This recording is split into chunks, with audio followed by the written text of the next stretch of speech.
لوگ ہیں جو خان صاحب کو کہتے تھے کہ آپ تو پکڑے جا ہی نہیں سکتے، آپ کو تو پکڑنا ایک توہین، بہت بڑی توہین ہو جائے گی۔ جیسے نبی کی بات ان کے لیے معتبر ہے ویسے ان کی بات معتبر ہے۔ بسم اللہ الرحمن الرحیم، السلام علیکم۔ اے ٹو زی نیوز پوائنٹ کے پلیٹ فارم سے میں ہوں آپ کا میزبان اسامہ مرزا۔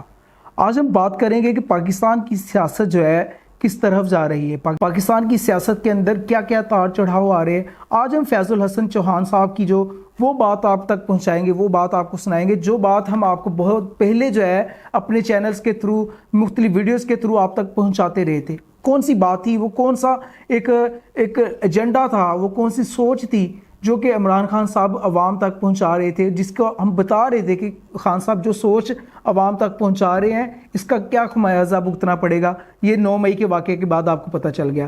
فیض الحسن چوہان صاحب وہ بتا رہے ہیں کہ اس 9 مئی کے واقعے کے ذمہ دار خان صاحب کے وہ مشیر خاص ہیں، وہ لوگ ہیں جو خان صاحب کو کہتے تھے کہ آپ تو پکڑے جا ہی نہیں سکتے، آپ کو تو پکڑنا ایک توہین، بہت بڑی توہین ہو جائے گی۔ اور کئی تو ایسے جاہل قسم کے لوگوں نے خان صاحب کو نبی تک ہونے کا، جیسے نبی کی بات ان کے لیے معتبر ہے ویسے ان کی بات معتبر ہے، یہاں تک ثابت کرنے کی کوشش کر دی تھی۔ اور ہر بار ہم آپ کو بتانے کی کوشش کرتے رہے ہیں کہ خان صاحب جس ایجنڈے کے اوپر کام کر رہے ہیں کہ وہ عوام کو جو تباہی بربادی کی طرف لے کے جا رہا ہے، وہ عوام کو جو ہے لڑائی جھگڑے کی طرف لے کے جا رہا ہے، وہ عوام کو اداروں کے خلاف کر رہے۔ فیض الحسن چوہان صاحب نے استعفیٰ دینے کے بعد یہ وہ کارکن ہے جو کہ بے باک قسم کے، نڈر قسم کے اور جرت مند بندہ ہے، جو کہ خان صاحب کے ساتھ اگر رہا ہے تو بڑی جرت کے ساتھ رہا ہے۔ اگر وہ واپس آیا تو اس نے وہ باتیں دیکھی ہیں جو کہ ہمارے معاشرے کو لڑائی جھگڑے کی طرف، فساد کی طرف لے کے جاتی ہے۔ ان کا یہی کہنا تھا کہ آپ کو یہ سناتے بھی چلیں، اس ویڈیو میں چیک کریں، پہلے سنیں ذرا۔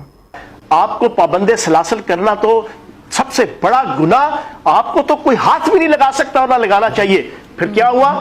مشورہ دیا گیا 5-5 ہزار 10,000 بندہ لے کے آپ عدالتوں پہ چڑھائی کریں، آپ پیشیوں پہ جائیں، ہر پیشی پہ جاتے تھے آپ، جناب نمازیں بخشوانے جاتے تھے، روزے رکھوا کے آتے تھے آپ، 7-8 نئے پرچے لے کر آ جاتے تھے، بندے مروا دیتے تھے، بندے زخمی کروا دیتے تھے، ہزاروں عہدیداروں پہ سویر قسم کے پرچے ہو جاتے تھے۔ ہوتے اس ناقص، نکمے، نکھٹو، نااہل اور منافق مشیروں کی وجہ سے۔ جی یہی باتیں تھی، یہی زہر تھا جو ہم پہلے بتاتے تھے کہ خان صاحب کے ارد گرد کے مشیروں نے ان کے ذہن میں ڈال دیا ہے کہ آپ بہت معتبر قسم کی ہستی ہیں، آپ بہت اونچے درجے کے بندے ہیں، آپ کو جیل نہیں ہو سکتی۔ صرف 3 کیس تھے ان کے اوپر، 3 کیس۔ خان صاحب نے کہا کہ جناب ان 3 کیسز کو ہم ایکسیپٹ نہیں کرتے، لوگوں کو بتایا کہ یہ ریڈ لائن ہے۔ خدا را، ہر پارٹی کے لیڈر کو اگر اس سے کوئی غلطی ہوتی ہے، اگر اسے غلط فہمی کی بنیاد کے اوپر کیس بنا دیے جاتے، پھر بھی وہ عدالتوں کا سامنا کرتا ہے۔ آپ جیسے آپ نے عدالتوں کا سامنا کیا، لڑائی جھگڑے کروائے، نوجوان نسل کو کس رستے پہ لگا دیا آپ نے۔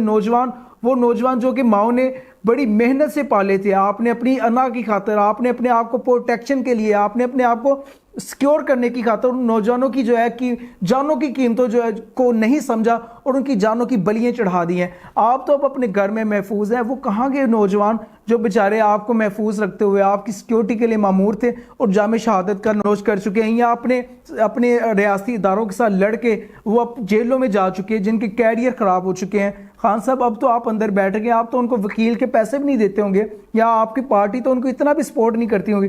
دور کیا جانا، آپ کے وہ لوگ چہیتے جنہوں نے آپ کی پارٹی کو سٹینڈ کیا تھا، جو آپ کے ساتھ چلے تھے، جو آپ کے ساتھ چل رہے تھے، وہ آپ کو ایک ایک کر کے چھوڑ گئے۔ ایسا کبھی بھی کسی دور میں نہیں ہوا۔ آپ نے کیا 2017-18 میں جب آپ کی حکومت تھی، آپ نے رانا ثناءاللہ جیسے بندہ کو، جو کہ بزرگ بھی ہے، لاکھ اختلاف ہونے کے باوجود آپ نے اس بندے کو ایک منشیات جیسے گھٹیا فعل کے اندر گرفتار کرا کے آپ ان کی ٹارچر سیل سے ویڈیوز نہیں دیکھتے تھے؟ کیا آپ نے مریم نواز کو گرفتار نہیں کروایا؟ کیا آپ نے نواز شریف کو گرفتار نہیں کروایا؟ وہ بھی ایک پاپولر لیڈر تھے، انہوں نے تو ایسا کوئی بیانیہ نہیں دیا کہ جس میں وہ عوام کو اداروں کے ساتھ لڑوا دیں۔ آپ نے کھلا پاکستانی عوام کو آرمی کے ساتھ لڑا کے یہ ثابت کرنے کی کوشش کی کہ آپ کو صرف اپنی ذات پیاری تھی، آپ کو صرف اپنی جان پیاری تھی، آپ کو صرف اپنا ایجنڈا پیارا تھا، آپ کو اور کچھ نہیں چاہیے تھا۔ آپ چاہتے تھے جو میں کہتا ہوں وہ ہو، جو میں سوچتا ہوں وہ سوچے، عوام کچھ نہ کرے۔ خدا را اپنے اس ضد کو ختم کریں۔ اب بھی تو آپ ایک لیول پہ آئے ہی ہیں، ابھی تو آپ اس کہنے پہ، اس بات پہ آ ہی گئے ہیں کہ ہم بات کرنا چاہتے ہیں، ہم سوچنا چاہتے ہیں۔ میں ان تمام سیاستدانوں کو یہ کہنا چاہتا ہوں جو اس چیز کے اوپر بلیو رکھتے ہیں کہ اونچ نیچ اتار چڑھاؤ معاشرے میں زندگی کا حصہ ہے. کبھی ایک پارٹی کی بات کو تسلیم کیا جاتا ہے، کبھی دوسری پارٹی، کبھی پی ٹی آئی عروج پہ تھی، کبھی نون لیگ عروج پہ. آج نون لیگ عروج پہ آئی ہے تو وہ آپ کے ورکرز کو پکڑ رہی ہے، تو آپ انٹرنیشنل فورمز کے اوپر جا کے یہ کہہ رہے کہ ہمارے اوپر ظلم ہوا ہے، ہمارے اوپر تشدد ہو رہا ہے. کیسا تشدد؟ کیا ہمارے یہی جو ادارے تھے، ہماری پولیس کا ادارہ، پہلے کوئی بندہ اس جیل میں نہیں گیا، پہلے کوئی خواتین جیل میں نہیں گئی. مریم نواز گئی ہے، اس نے تو آ کے یہ نہیں کہا مجھے جسمانی طور پہ ہراساں کیا گیا، میری عزت لوٹی گئی. آپ کس قسم کے بیہودہ الزامات لگا کے ثابت کرنے کی کیا کوشش کر رہے ہیں؟ آپ جس عوام کو یہ بتاتے رہے کہ ہمارے حکمران چور ہے چور ہے چور ہے، 9 مئی کے واقعے میں جتنی لوٹ مچائی انہوں نے، کیا آپ کی تربیت میں اتنا ہی فرق رہ گیا تھا کہ وہی لوگ جو چوری چوری دوسرے بندوں کو کہتے تھے وہ خود چوریاں کرنے پہ نکل پڑے ہیں؟ کیا کیا نہیں انہوں نے اس گھر سے اٹھایا جو آرمی کا، جو ہم ایک یہ سمجھتے تھے کہ یہ ہمارا سیکیورٹی حصار ہے. اگر اس کو اس تک پہنچ گئے لوگ تو سمجھ لیں کہ ہماری جانیں تو محفوظ ہی نہیں ہے. آپ نے اس گھر سے ہر قیمتی چیز آپ کی پبلک نے، آپ کی عوام نے وہاں سے اٹھائی. خدا را آپ کی تربیت کے اوپر کچھ نہ کچھ تو فرق رہ ہی گیا، کچھ نہ کچھ تو اثر رہ ہی گیا. آپ نے کیسی جنریشن تیار کر دی جو کہ مایوسی کی اب زندگی گزارنے کے اوپر مجبور ہو گئی ہے. آپ کی تیار کی ہوئی جنریشن کے اوپر آپ نے کوئی بھی ان کو لائے عمل نہیں ایسا دیا.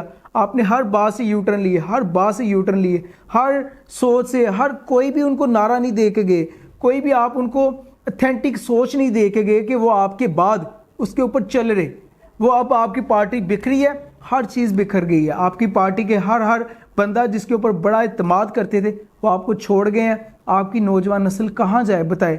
وہ رستہ تلاش کرتی، جیلوں میں بیٹھے سوچتے ہیں ہم کس لیڈر کے پیچھے لڑتے رہے، کس بندے کے پیچھے لڑتے رہے جو ہمیں یہ کہہ رہا ہے کہ وہ ہمارے بندے ہی نہیں تھے. 9 مئی پہ باہر نکلنے والے، دنگا فساد کرنے والے جو پکڑے جاتے وہ ہمارے بندے ہی نہیں تھے. خدا را ان نوجوانوں کے لیے، ان یوتھ کے لیے، ان لوگوں کے لیے بھی ایک میسیج ہے کہ ہمارے جو لیڈران ہیں یہ کسی کے نہیں بنتے. جب ان کے سر کے اوپر پڑتی یہ کسی کے نہیں بنتے. خدا را آپ اپنی سوچ کا جو ہے مظاہرہ ہے اب تھوڑی سی پوزیٹیو ہو کے سوچیں. فتح مکہ کے موقع پر بھی آپ صلی اللہ علیہ وسلم کو مکمل اختیار تھا کہ یہ اپنے دشمنوں کو تہ سے نیز کر دیتے، اپنے دشمنوں کو مروا دیتے، لیکن آپ نے عام معافی کا اعلان کر دیا.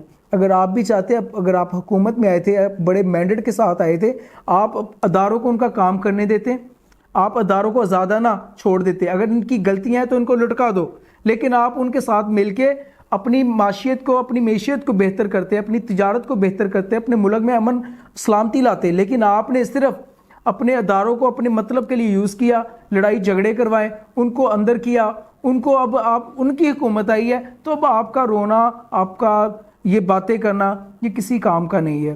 اپنے اس سوچ کی جو ہے تھوڑی سی تردید کریں، اپنی اس سوچ کو جو ہے بدلیں کہ معاشرے میں صرف فساد، لڑائی جھگڑے کے بغیر جو ہے تب بھی کچھ ہو سکتا ہے، باتوں سے بھی ہو سکتا ہے، ٹیبل ٹاک سے بھی ہو سکتا ہے.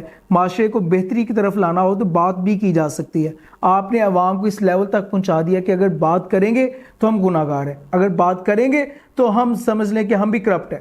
خدا را اپنی سوچ کو جو آپ نے عوام میں ڈال دی ہے، آپ کی سوچ کی وجہ سے عوام میں اتنا انتشار آ گیا ہے کہ وہ نہ تو کسی بڑے کو دیکھتے، نہ کسی ریاسی ادارے کو دیکھتے، کسی کو بھی نہیں دیکھتے.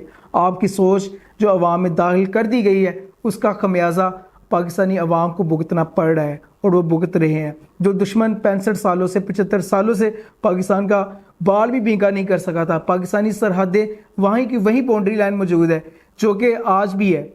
3 گنا 4 گنا بڑے دشمن کے سامنے پاکستانی آرمی جو ایسی سپلائی دیوار بن کے کھڑی ہے. لیکن آپ نے 1 منٹ کے اندر آپ نے ایک سوچ کو ایسا جنریٹ کر دیا کہ پاکستانی عوام جو اپنی آرمی کے خلاف، اپنی اداروں کے خلاف بولنے پہ مجبور ہو گئی ہے. خدا را اپنے آپ کو تھوڑا سا بہتر کریں، مل کے بیٹھے پاکستان کو ترقی دے. پاکستان جو ہے بہت ضرورت ہے پاکستان کو ترقی کی، پاکستان میں سیاسی استحکام کی بہت زیادہ ضرورت ہے، ہماری پالیسیوں کو آپ کی سیاسی استحکام کی بہت زیادہ ضرورت ہے. خدا را جب بھی آپ اگر اسٹیبلٹی آتی ہے تو دوبارہ اپنی پرانی غلطیوں کو مت دہرائیے گا. انہی لفظوں کے ساتھ اپنے میزبان اسامہ مرزا کو اجازت دیجیے گا. اللہ حافظ.